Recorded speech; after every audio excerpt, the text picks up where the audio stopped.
জীবনে শান্তি এবং সফলতা পেতে চান তাহলে এই চারটি কথা ভুলেও কাউকে বলবেন না, কারণ যদি আপনি এগুলো মানুষকে বলে ফেলেন তাহলে হয়তো আপনি এমন বিপদে পড়ে যাবেন সেখান থেকে বের হওয়া অনেক কঠিন হয়ে যাবে।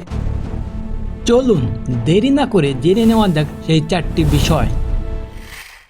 1 নাম্বার, আপনার লক্ষ্য। প্রথম এবং সবচেয়ে গুরুত্বপূর্ণ বিষয় হলো আপনার লক্ষ্য বা গোল।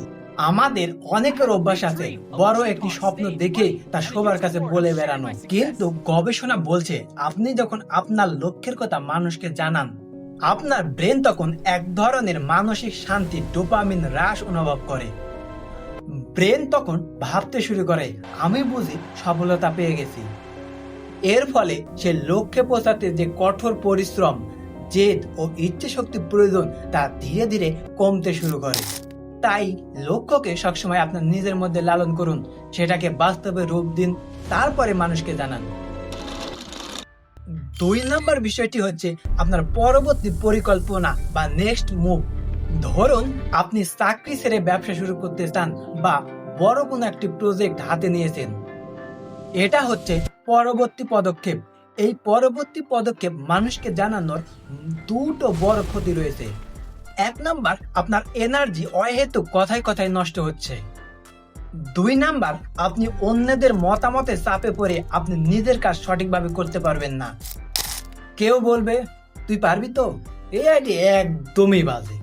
তখন এই নৈতিবাচক কথাগুলো আপনার আত্মবিশ্বাস কেড়ে নেবে। তাই যতক্ষণ না কাজ শেষ হচ্ছে ততক্ষণ চুপ থাকুন, সফলতা নিজের কথা বলবে। 3 নাম্বার যে বিষয়টি আপনি কখনোই প্রকাশ করবেন না সেটা হলো আপনার আয়।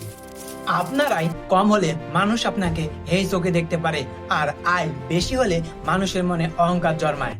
এই ঈর্ষা আপনার সম্পর্কে নৈতিবাচক শক্তি সৃষ্টি করে এবং অপ্রয়োজনীয় শত্রুতা ডেকে আনে। তাই ইনকাম নিয়ে সবসময় নিরপেক্ষ থাকুন, বিস্তারিত বলার দরকার নাই। 4 নাম্বার, সর্বশেষ এবং সবচেয়ে গুরুত্বপূর্ণ কথাটি হলো আপনার ব্যক্তিগত সমস্যা বা দুঃখ কষ্ট। মনের ভিতর যখন কষ্ট বেশি হয় তখন সেটা মানুষকে বলতে ইচ্ছে করে, কিন্তু মনে রাখবেন যখন আপনি আপনার সমস্যার কথা মানুষকে বলবেন অধিকাংশ মানুষ আপনাকে সহানুভূতি দেয় না, বরং আপনার বিচার করতে শুরু করে। তারা আপনার দুর্বলতা জেনে যায় এবং ভবিষ্যতে আপনার ভাবমূর্তি নষ্ট করতে পারে। সবচেয়ে বড় কথা, অন্যের দেওয়া সমাধান বেশিরভাগ সময় আপনাকে বিভ্রান্ত করবে। তাই নিজের সমস্যার সমাধান নিজে খুঁজতে হয়, নিজের মনের ভিতর খুঁজতে হয়। এই 4টি বিষয় ছিল লক্ষ্য, পরবর্তী পদক্ষেপ, আয় ও ব্যক্তিগত সমস্যা। এই 4টি বিষয় কখনোই মানুষকে বলা উচিত নয়। আমার বলা কথাগুলো যদি আপনাকে ভাবায় এবং আপনার সাথে মিলে যায় তাহলে কমেন্ট করুন রিলেটেবল। যদি আমার এই ভিডিওটি আপনার ভালো লাগে তাহলে একটি লাইক দিন, আর হ্যাঁ, সাবস্ক্রাইব করতে কিন্তু ভুলবেন না। আজকের মতো এখানে শেষ। ভালো থাকুন, সুস্থ থাকুন, নিজের লক্ষ্যে ফোকাস থাকুন। আল্লাহ হাফেজ। আসসালামু আলাইকুম ওয়া রাহমাতুল্লাহ।